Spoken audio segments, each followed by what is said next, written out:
So I'd like to begin by thanking the Danish Cultural Agency for inviting me to speak today, and also for having given me, along with Lynn, John, and Amar, the extraordinary tour of Danish museums which preceded this conference, from Skagen to Copenhagen, with many stops on the way. And of course, one of the stops on the way was Naturama in Svendborg, and we were very well received by Jakob, whom we've just heard speaking about his institution.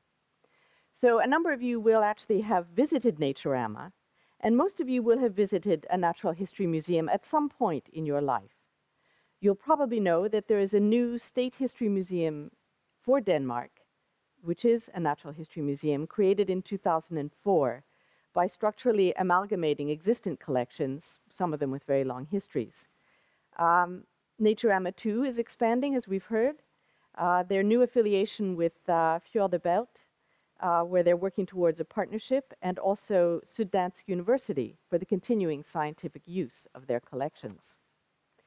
So many of you will know these things, but I imagine that fewer of you will know about the scientific uses of natural history collections or the underlying reasons for the long-term collection of such vast quantities of organic material, as well as the ways in which the collections are structured.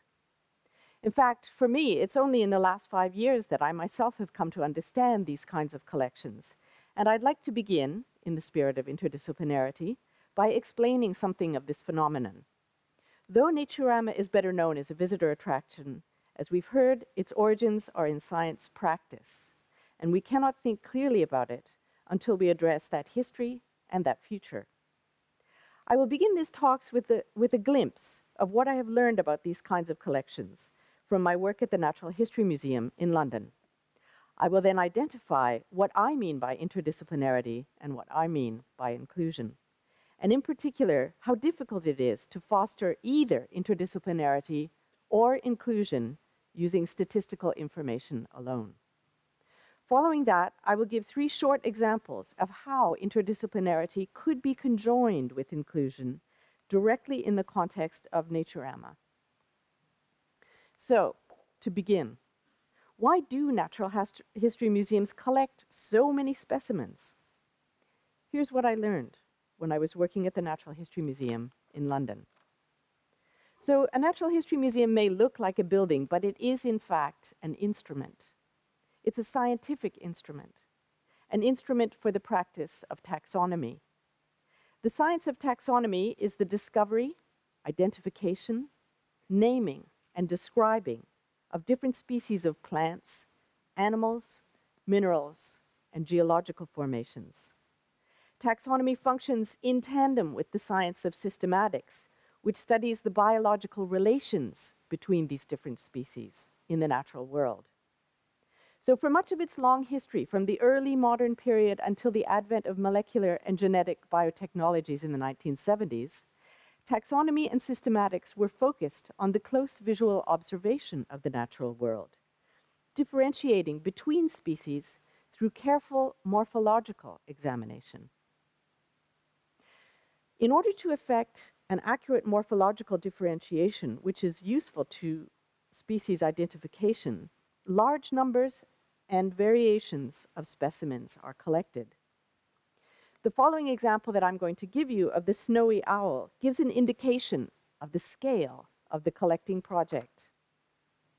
The snowy owl is a circumpolar species, and the distribution of the bird spreads from Russia to Nunavut and much of the north of Scandinavia and the Arctic. This is a map of the North American distribution alone because I'm Canadian. It's a map that does not give you a sense of the full world scale. But a curator of ornithology would want examples from a range across the worldwide distribution in order to have a sense of natural variations in morphology that occur across the globe. Then you'd want examples of adults. You'd want juveniles, and you'd want chicks. You'd want males and females of each age. Of every species, you would want enough examples to be able to prepare at least 3 different kinds of specimens for study. You would want skins with feathers, preserved without bones or internal organs. But you'd also want the bones, for osteological analysis. And then you would want the entire bird preserved in spirit for tissue and other forms of analysis. And you'd want eggs. You'd want nests. So take 5 different locations across the world distribution, 2 sexes, 3 ages, 3 types of preservation and preparation, and the eggs and the nests, and you have close to 100 specimens for one species alone, representing a range of morphological variation across a single species. To give a sense of scale on that, there are currently about 1.75 million species identified to date on Earth. So times 100, that's how many, that, I know, it's appalling. The scale is just overwhelming. So he hasn't actually fainted, thank God. So anyway, so for the curator of natural history, then the care of the collections extends to maintaining the absolutely critical location of each specimen in relation to other specimens with an intellectual, conceptual structure of speciation, which also has a direct physical correlative in the spatial disposition in the museum itself. What I mean by that is that each carefully localized specimen in each drawer, in each cabinet, in each department, on each floor of the building, is treated as if it were a precise location on a branch on the so-called tree of life. So the building is in effect constructed, used, and understood as a 3-dimensional diagram of life on Earth, made up of the very matter of life itself. There are also in many natural history museums laboratories in order to effect the kinds of analyses that lead to correct determination of species and of their environments. Molecular biology for genomically sequenced samples of specimens. Microbiology for analyzing habitats and microscale species. And of course, an analytical and imaging laboratory with equipment for spectrometry, X-ray diffraction, electron microscopy, and more, as one would expect in a practice that encompasses the life sciences, chemistry, and physics. So much of this activity actually is related to securing a stable name for each species and a position for it within a consensually agreed taxonomic system. And this is effected by explicitly linking a type specimen to a descriptor and an agreed name. It is the responsibility of the museum curators to maintain the deep historical link, often hundreds of years into the past, between the current agreed name of the species, their original published descriptions, and the unique type specimen from which those names were generated. So for at least 150 years, both the collections management and collections display of natural history collections had the same intent: to display the morphological differences between species in clear, demarcated taxonomic arrangements, and to train the observant eye to identify these species and new ones. This meant that what was on show in the front of the museum was very much like what was behind the scenes in storage in the depot. Serried ranks of species. Taxidermy was king, because it was the art of rebuilding the exact shape, the morphology, of the animal, using its dead and treated skin. In the last few decades of the 20th century, following the discovery of DNA in 1953 and the so-called secret of life, all that started to change. With advances in biotechnology in the 1970s, particularly in genetic analysis, an increasing number of zoologists began to use genetic information to identify the differences between species that could not exclusively be understood at the macro scale of this kind of morphology. By the 1990s, there was, at about the same time as the dot-com bubble, a kind of millennium fever that swept through biological sciences. And evangelists in the natural history fields began to lobby for the abandonment of the use of morphology, of shape, as a tool in understanding speciation altogether. They argued that if molecular analysis was the best way to ascertain and identify species, and DNA was impossible to obtain from taxidermy specimens that had been heavily treated with toxic chemicals in order to fix skin and fur and feathers and more, why bother to keep those space-hungry collections of taxidermied animals that were the familiar stock in trade of most older natural history collections? Indeed, why bother even to keep the curators who cared for these collections and whose deep knowledge of morphological characteristics was no longer really needed? This deep rift in science practice has been a complex and decades-long debate, particularly in zoology and botany, but it is the zoological collections that have been most at risk because they take up so much space. And indeed, large numbers of zoological collections have become orphaned collections, collections with no curator who understands them, orders them, and with little assumed scientific value because of the toxic materials used in taxidermy. In the 1980s and the 1990s, many such collections have been literally thrown away into the garbage all over the world. So I'd like to say that the Naturama project has probably actually saved a taxidermic collection, that of the Svenborg Zoologisk Museum, a collection that could easily have been lost and destroyed in the 80s and 90s. So this is Jakob Salvig and his colleagues. And I laud that, I commend that, the foresight in doing that. But today we're talking about the Zoologisk collection in its new incarnation as a cultural experience, as a visitor destination, as Naturama. If this collection has been saved, for whom has it been saved? And how is meaning made of it? How does this meaning relate to the visitors, and how do they bring meaning to it? This link between meaning and visitors is at the heart of what I would like to speak about here today. The subject of my presentation is interdisciplinarity and inclusion, and the relationship between the two is something I've been thinking about and working on for many years in very different ways.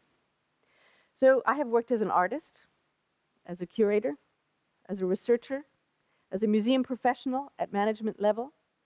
I've lectured in humanities departments in universities, I've taught at art schools, and I've been involved in the setting up of cross-disciplinary research centers, as well as having been a guest scholar in similar centers.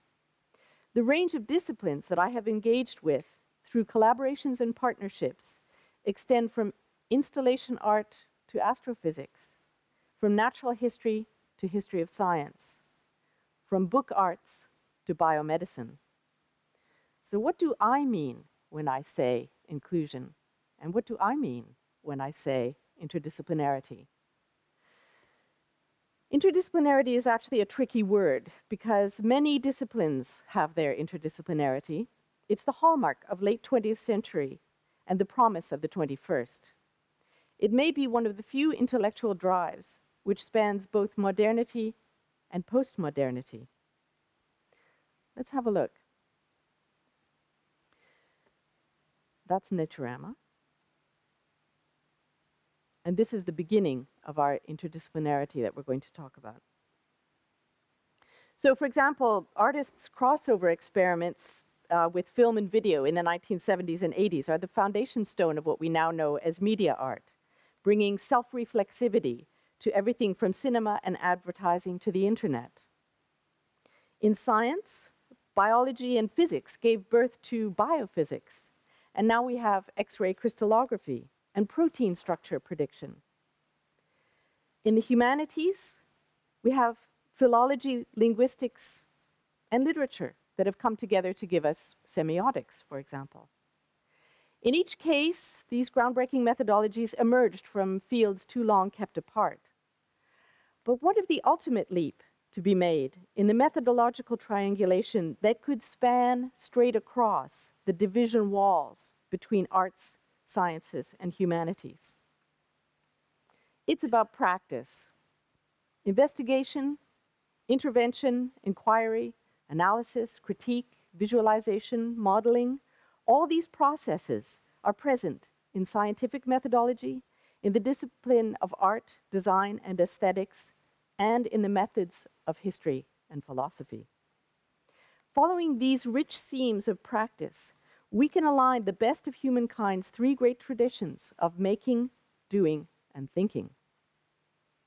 Current interdisciplinary practices and projects are showing us how to recognize in the overlap of a range of ideas, issues, and realities, ideas we've not even been able to acknowledge before. Some of these are so urgent, such as tackling climate change, that interdisciplinary practice has come to be seen as a frontline activity in problem solving. The development of interdisciplinary methodologies to approach today's problems is in fact crucial to survival. Environmental, intellectual, spiritual, and cultural survival. So what could it look like? Let's spin these wheels and let's see what might come up in the casino. However arbitrary these pie slices might look, they are still very exciting, and I feel certain that each of you will have instantly ideas about what could be produced in your museum by at least one of these groupings of three methodologies. So, literary studies, biology, and architecture. That's one triple. Another triple is media, zoology, and logic. Textiles, geology, and anthropology. However random, there's something there. Of course, bringing these disciplines together is not as easy as it seems because each has a different language, method, workflow, economic model, funding base, ethic, and outcome. To achieve the knowledge transfer required, these groups will need an ideal arena in which to work and a lot of support. Here in Denmark, where thankfully innovative thinking is still considered to be normal, pragmatic, and part of being responsible with knowledge, the Danish Business Research Academy and the Danish Forum for Business Education published in 2008 a research document that advocated for greater investment in interdisciplinary education and research in universities, including the Design School and including the Royal Danish Art Academy. In the United States, the National Academy of Sciences published in 2005 a manual concerning the development and resourcing of interdisciplinary practice. But it was limited to the sciences and did not encompass, as the Danish report did, the humanities and the arts. In 2010, Julie Thompson-Klein's Roadmap to University Futures, entitled Creating Interdisciplinary Campus Cultures, did include the humanities, but not such practices as fine arts, architecture, design, creative writing, filmmaking, and so on. She does note, however, that museology and museum studies are inherently interdisciplinary in their practice. And here's where we start to get somewhere inclusive. She's pointing away from the universities and their departmental fiefdoms and towards another more flexible form of infrastructure, that of the museum. It is possible that the only arena in which full interdisciplinarity can take place, interdisciplinary that does span the humanities, the sciences, and the creative arts, exploratory interdisciplinarity in the public sphere, the only place that might happen, be able to happen, is perhaps actually the museum. Museums can and do involve a wide range of methodologies in their work. They are already methodologically inclusive, and they have the capacity to be more so. That's one of the reasons why we're all here today. I'm proposing here that interdisciplinarity is inherently inclusive of different approaches to knowledge, to meaning making, to solutions.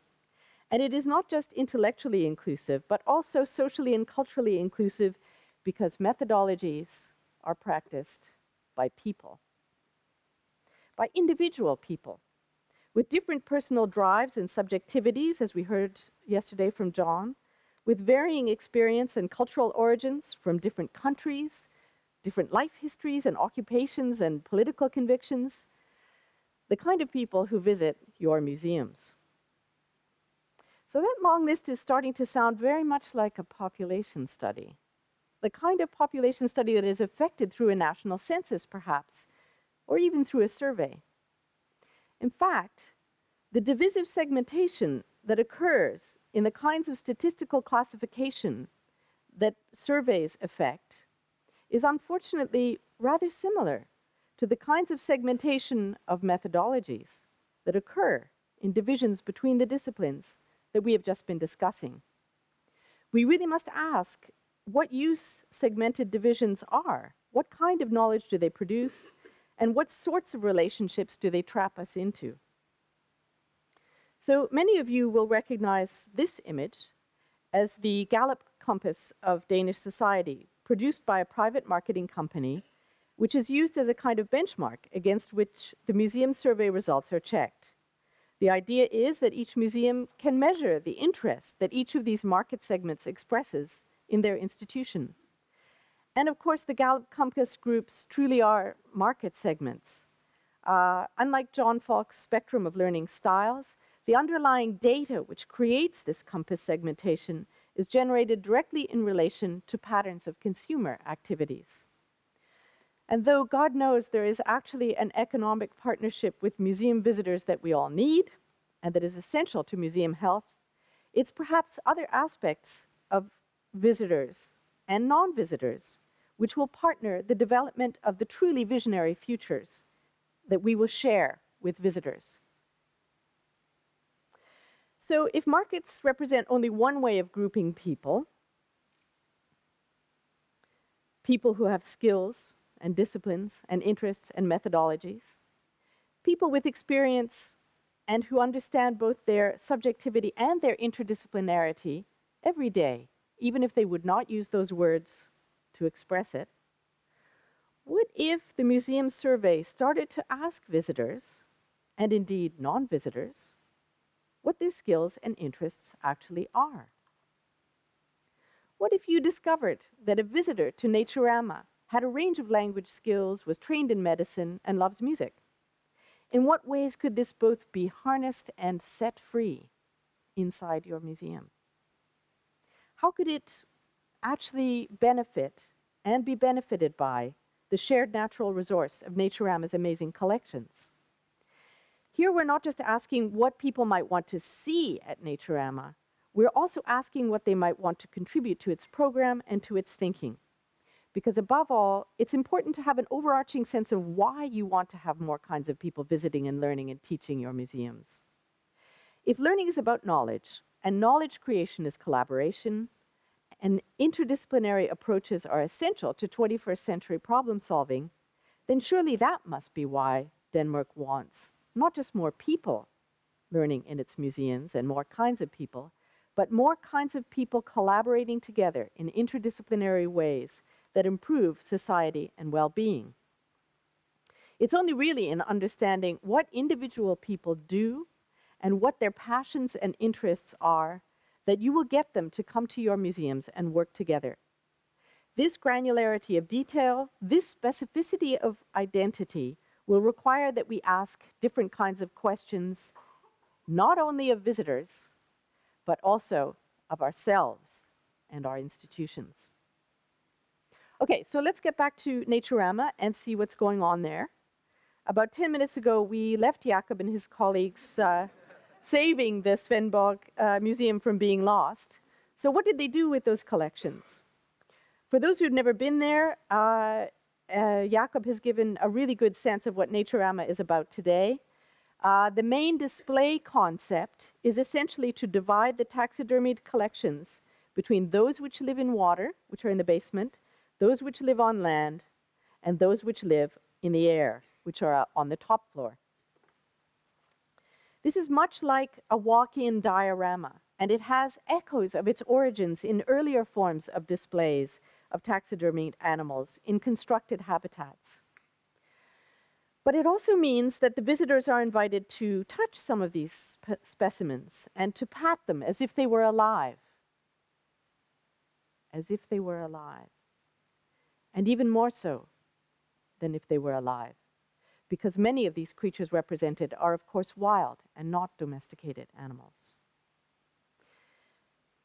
There's an extensive one-to-one learning engagement, here represented by a fossil sandbox, where school children are learning about how fossils are formed and how they are discovered millions of years later.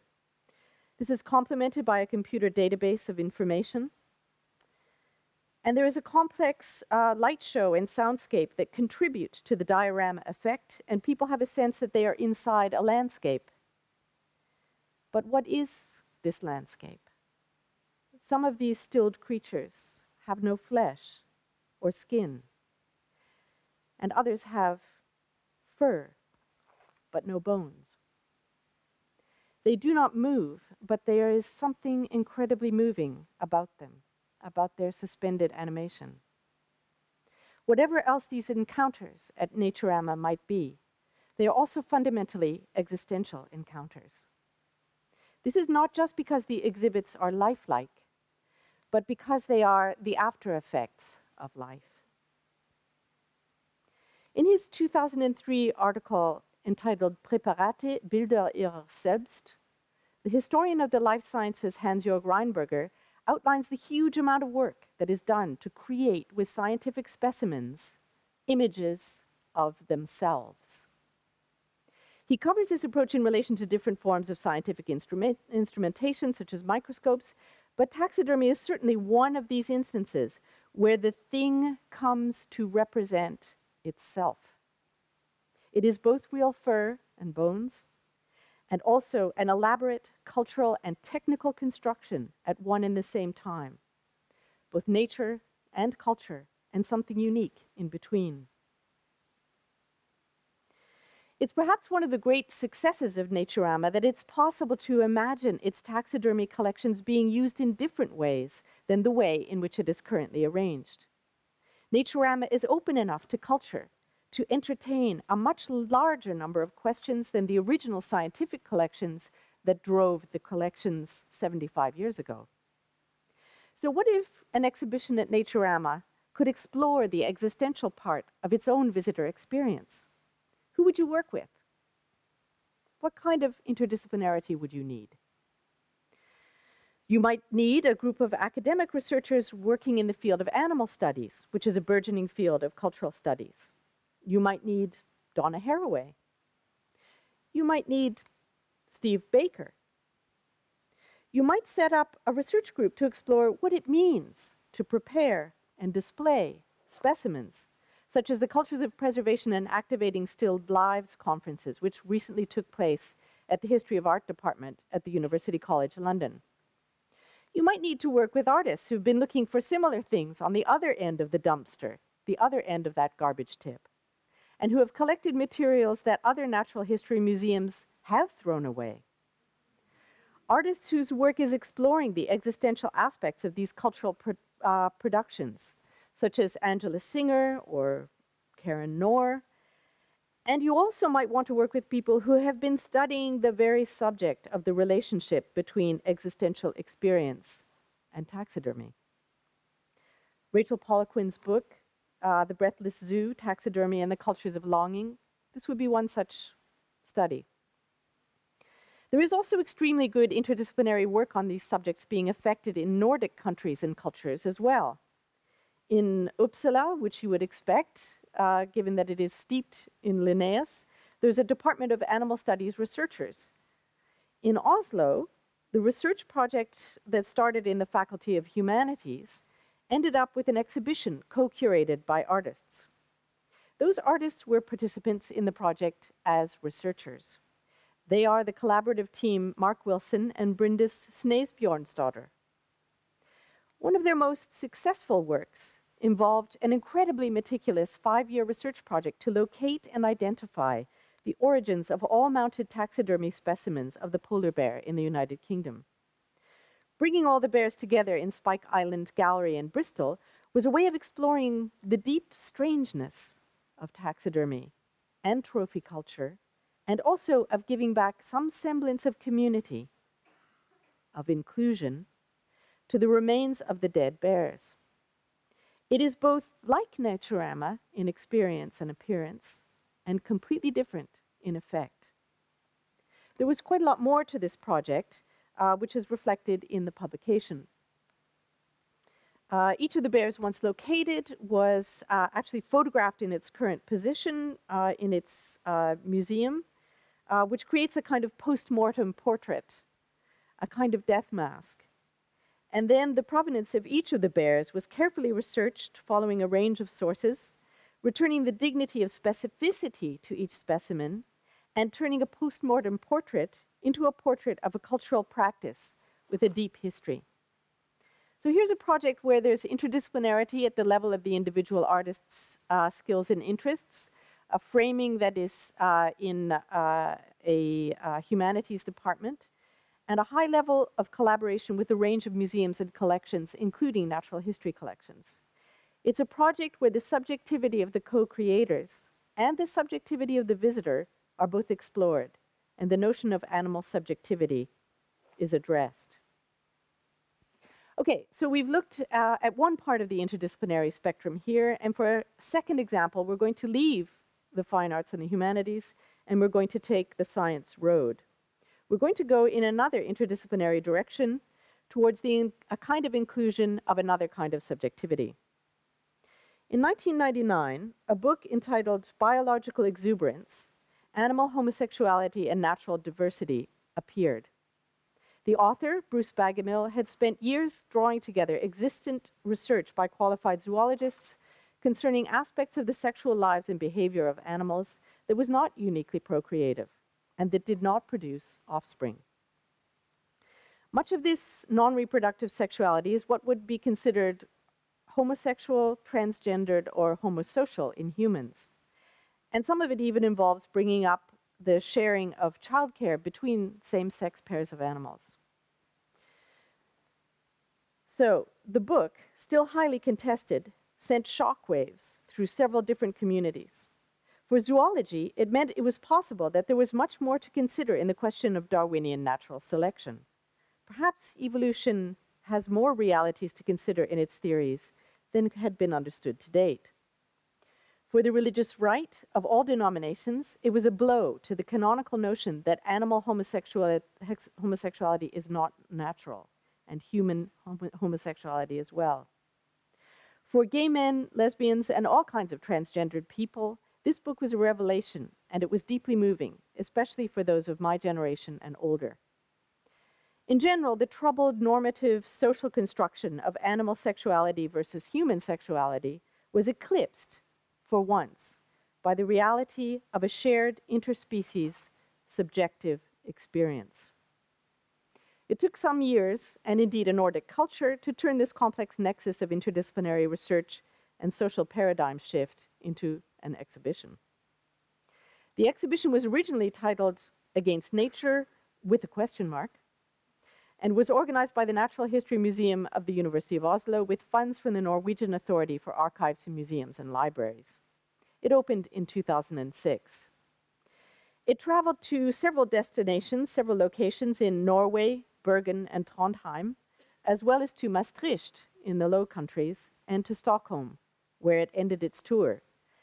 And there it was called Rainbow Animals. So it went from the question mark to, as people responded to it with pleasure as visitors. So it gained its own confidence through that. It did not come to Denmark. I don't know if it was offered to a natural history museum in Denmark, and if it was turned down as a traveling exhibition, and what the reasons might have been for this. They can also include economic reasons. But I do know that it is an amazing way of making socially and culturally relevant these kinds of taxidermied collections, which are marginalized and threatened. But it's not only the specimen collections that are marginalized and threatened in natural history. It's also the information that is held about these specimens, which in many cases are not making it across the digital divide into the future of big data. And here's our final example of interdisciplinary inclusion. In natural history museums, huge amounts of data are collected and managed alongside the collections. Curators manage the linking of the specimen itself to all of the information that already accompanies it when it's collected from the field into the museum, and then all the information that can be garnered in the wider world about it. With this information, it's possible to keep track of population numbers, analyze biodiversity issues, monitor and indeed assist the functioning of environmental conditions, and so much more. So, with vast quantities of this kind of precious information in every natural history museum in the world, including at the Svenborg Zoologisk Museum, they're usually held on paper cards and in book-bound catalogs. It's very difficult to get this kind of written information into actual computer databases where it can be usefully analyzed and compared with the kinds of databases that molecular biology is producing, for example. I understand that Naturama has a digitization program, but what if the people who are visiting Naturama were also transcribing the typed and handwritten catalogs of the 75-year-old collection at Svenborg Zoologisk Museum? So this third way to be both interdisciplinary and inclusive also is to engage in digital platforms in ways that are meaningful collaborations between scientists, humanities computing professionals, and museum visitors and non-visitors. Galaxy Zoo is an online data analysis project in astrophysics, and it began as a pioneer in crowdsourcing. It's now a huge forum for participation in the research processes of both the sciences and the humanities.